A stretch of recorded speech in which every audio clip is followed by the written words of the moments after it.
tonight's film is Whatever Happened to Baby Jane. It's a really exciting movie, directed by one of my favorites, Robert Aldrich. And we talked about Robert Aldrich in a previous class. He is known for having produced and directed one of the most iconic and recognizable film noirs, Kiss Me Deadly, which, like a lot of films from the 50s, address this anxiety about nuclear terror. And what was interesting about Kiss Me Deadly is that he cast mostly unknown actors. The film is very, very negative. There is no happy ending. The resolution is very ambiguous. So 8 years after he directed Kiss Me Deadly, he directed Whatever Happened to Baby Jane, based on a novel by the same name. And in this film, he tries to tackle subject matter and aesthetics that he couldn't pull off in the earlier film with a smaller budget. So this film was billed as having an all-female cast. The protagonist and the antagonist are women.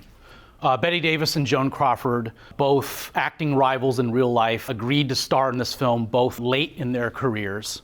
The camera angles in this movie are a lot more extreme.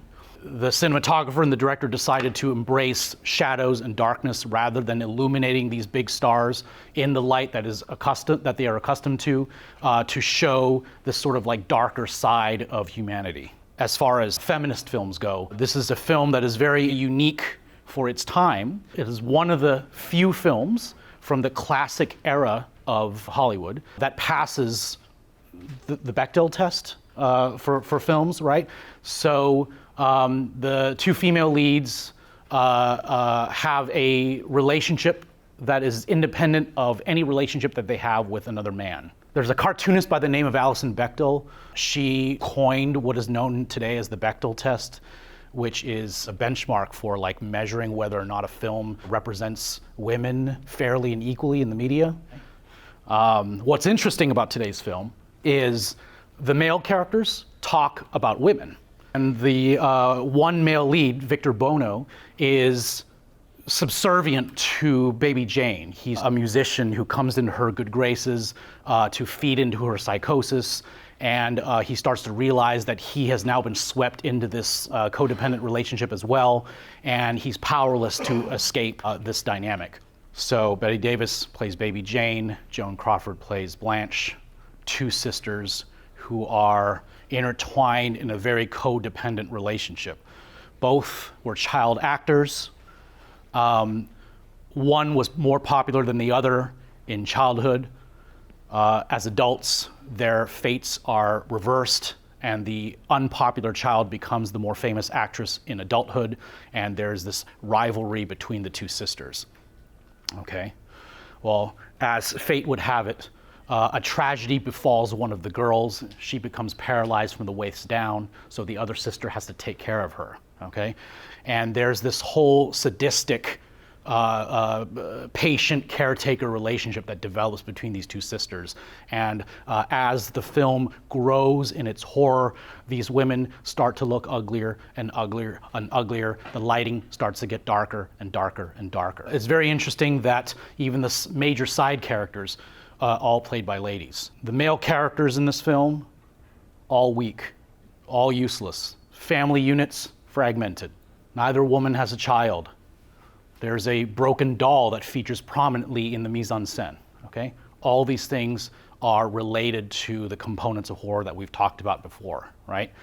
So the fact that these two women live in this house together and they have this very tragic, almost incestuous relationship with each other is itself this fragmentation of the family unit that we've been talking about. Today's film is very tense.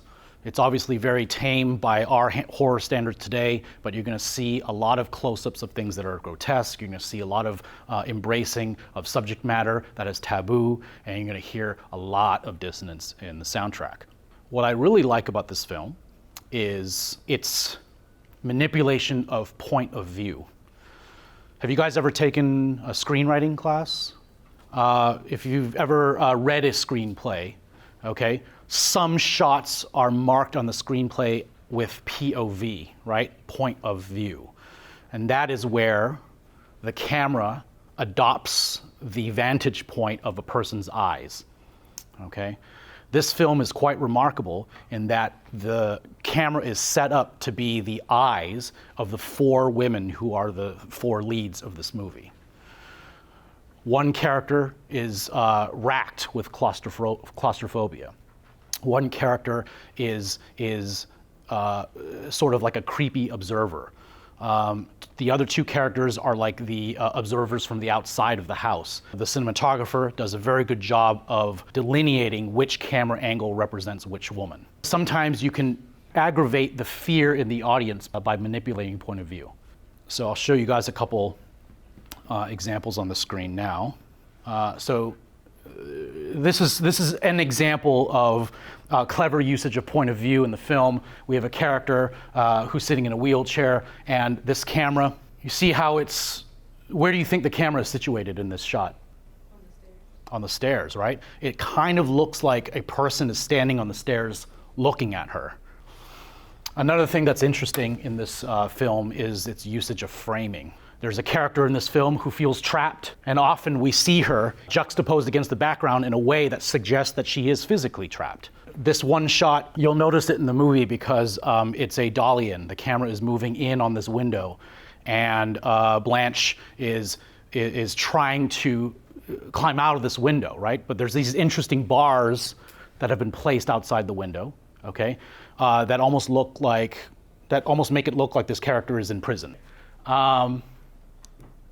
All right, so horror themes. The last section of the handout that I gave you talks about themes, right? What do we mean by a theme? This is where I'm hoping you guys will put your thinking caps on and tell me what the film's message is from your perspective. Some things to think about with Whatever Happened to Baby Jane. You have this idea of dissonance, angelic versus demonic, beautiful, ugly, kind, unkind. When the two women are young girls, one girl sees herself as more beautiful than her sister. When they get older, the other girl sees herself as more beautiful than the other, okay? So there's this dichotomy between these two struggling sisters. This is not the first time that we'll see the emasculated male, the weakened male, the man that is not the leader of the household, the man who is powerless to do anything to help himself. A character that is poor, a character who's unattractive. You're also going to see compromised male characters in a horror movie. And cynicism, right? Didn't we talk for the last 2 weeks on this idea of cynicism? Framing man's achievements as a negative, right? Framing the basic unit of society, right? The family as a negative, okay, is cynical. In this film, since it's a horror movie, this film deals with a creature that comes from the inside, right? This movie deals with insanity. This movie deals with depression, right? So the monster is in us. And when we are depressed, when we are insane, what terrors do we inflict on other people? It's definitely a woman's film. What are the things that grip women at large? Aging is a big one. Loss of your youthful beauty. Another interesting thing of note that I found in my research is that the premiere of this film was held at the State Theater in Long Beach. This is Ocean Boulevard. I think that little ramp, the water is on this side. I think that little ramp is still there. What I really dug was the interior of the projection room with all of its debris and asbestos. There's a lot of these prints are at the Long Beach Public Library and at Cal State. But yeah, the premiere of this film was held at the State Theater in Long Beach. We're about out of time, guys. Thanks so much for being patient, staying to the end, and I'll see you guys in 1 week, okay? Hi everyone. If you liked what you saw, please follow me at the social media accounts you see on the screen. If you wish to show more support, I will also include a link to my Patreon page and a link to purchase my new classroom textbook. Thank you so much again for visiting, and don't forget to subscribe.